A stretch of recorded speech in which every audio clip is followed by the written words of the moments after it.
त्याला तर आम्ही चुकूनही सांगत नाही की त्या गुणाच्या पाया पडून अरे गुणात राजा बिड्या फुटते आणि बुद्ध म्हणतात की सुरा मेरे मज्जप माद ठाण. बरोबर का नाही? आता मला सांगा, ही एक सगळ्यात महत्वाची गोष्ट आहे. अरे ज्याचा देव वेचणी ते जनता कशी असेल, ज्याची परंपरा, जे देवता आहेत, बुवा आहे, बाबा आहे, त्याचा तो तसा, तर तुम्ही कसे असाल? बाबासाहेब जाणीवपूर्वक म्हणतात, ज्या देवाच्या पुढे तुम्हाला झुकायचं असेल त्या देवाचं पहिल्यांदा कॅरेक्टर वाचा. कॅरेक्टर म्हणजे ज्याच्या आमचं डोकं त्याच्या पायावर ठेवतो, तो जर वरून लूट झालेला असेल. एक जण, मी चुकीचं बोलतो असं नाही, मी ते घटना घडली ते सांगताय. माझ्याकडे एक आहे गजानन बुवाचा भक्त आला होता आणि मी त्याला विचारलं, म्हटलं गजानन महाराज तुम्ही बघताय?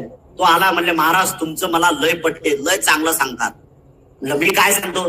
नाही म्हणले तुम्ही ते जे तुमच्यातले 5 तत्व सांगता का नाही, ते लय चांगले सांगतात. म्हटलं त्यापैकी म्हणे एक शेवटचं जे आहे ना, म्हणले तुम्ही ते काय म्हणतात ना, ते नशा पता वगैरे, याच्यावर तुम्ही लय चांगलं बोलतात. म्हटलं मग माझ्या देवाच्या संदर्भी मला गर्व आहे. म्हटलं बरं, तुझा देव कोण? म्हणले गजानन बाबा.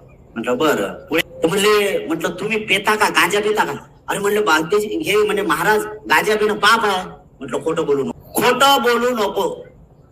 गांजा पिणं पाप नाही आहे. तू कोणाचा बघतायस म्हणे अमुकाचा. म्हटलं त्याने अगोदर काय केलं, काय होतं त्याच्या हातात? गरगन लावला. नाही म्हणले हे चुकीचं होत आहे, चुकीचं होत आहे. जे पाया पडतात आणि जे म्हणतात ते म्हणतात की नशा करणं पाहिजे. तुम्ही जर गुणाच्या भक्त असाल तर गुन्हा विचार होऊ द्या तुमच्यावर प्रसन्न, मला काय घेणं नाही. तो प्रसन्न होऊन काय होणार आहे? बिड्यास टाकणार आहे घरात, दुसरं काय? आतडे खराब करा, फोक्स खराब करून टाका, लवकर मारा. याच्या पहिले काय? जीवन जगायचं असेल आणि ते शुद्ध जीवन जगायचं असेल तर बुद्धाच्या मार्गाने तुम्हाला चालावं लागेल. आणि विशेषतः तुमच्यावर जर तुम्ही म्हणत असाल बाबासाहेबांचे उपकार आहेत, तर प्रत्येक माणसाने उपकाराची जाणून ठेवली पाहिजे.